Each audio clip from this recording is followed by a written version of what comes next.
E nós voltamos a falar sobre a internação do ex-presidente Jair Bolsonaro após ele passar mal em um evento em Natal.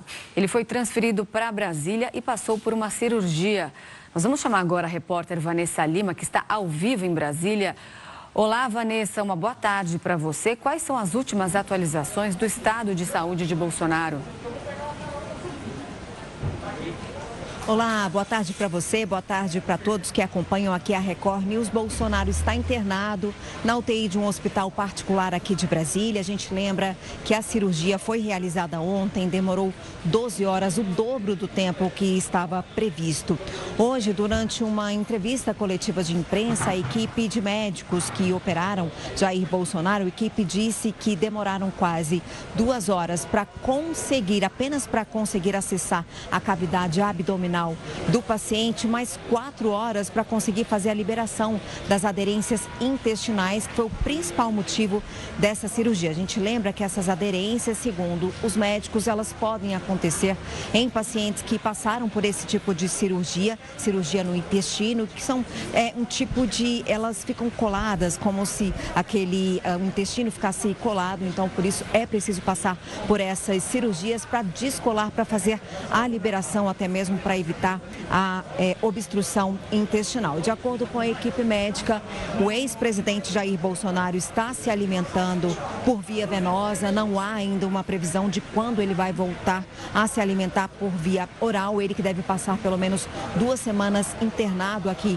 num hospital particular de Brasília. Essa foi a 7ª cirurgia realizada em Jair Bolsonaro desde que ele levou uma facada em 2018, e a gente está aqui na porta do hospital acompanhando a movimentação. A informação mais cedo é de que, como hoje já teve uma entrevista coletiva, hoje não deve ser liberado mais nenhum boletim médico, mas que diariamente, portanto, amanhã, um novo boletim médico deve ser liberado, atualizando o estado de saúde do ex-presidente. Eu volto com você. Agora, Vanessa, o Supremo Tribunal Federal já está se preparando para julgar o 2º núcleo de denunciados pela PGR por envolvimento em um suposto golpe de Estado.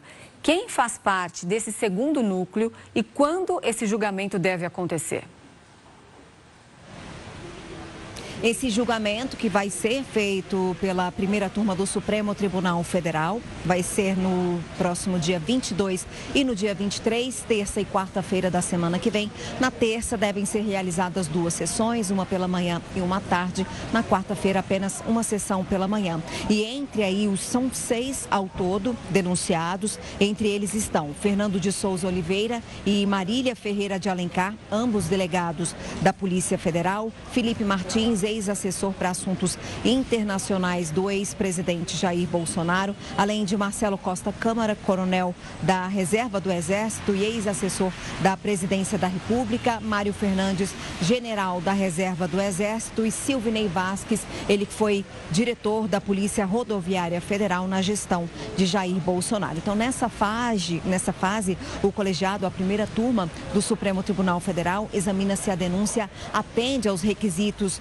legais e avalia também se a acusação utilizou elementos suficientes para a abertura de uma ação penal contra os acusados. Se essas denúncias forem aceitas, então esses denunciados, portanto, se transformam em réus. E assim como ocorreu no julgamento de Jair Bolsonaro e também daqueles outros ex-aliados na primeira turma, o Supremo deve reforçar o policiamento na região, ali nas redondezas do prédio do Supremo Tribunal Federal. Também, ao todo, 34 pessoas foram denunciadas pela PGR, e aí a primeira turma do Supremo, então, decidiu dividir essas 34 pessoas em 4 grupos. Então, portanto, os dias 22 e 23 vai ter mais um grupo, e aí outros 7 denunciados que fazem parte do chamado Núcleo 4 também devem passar aí por esta denúncia analisada nos dias 6 e 7 de maio, e já nos dias 20 e 21 de maio, o colegiado anuncia a denúncia oferecida contra outros 12 acusados do chamado Núcleo 3, e a gente segue acompanhando. Qualquer informação a gente traz aqui na Record News. Tá certo, Vanessa. Muito obrigada pelas informações. Um bom trabalho para você por aí.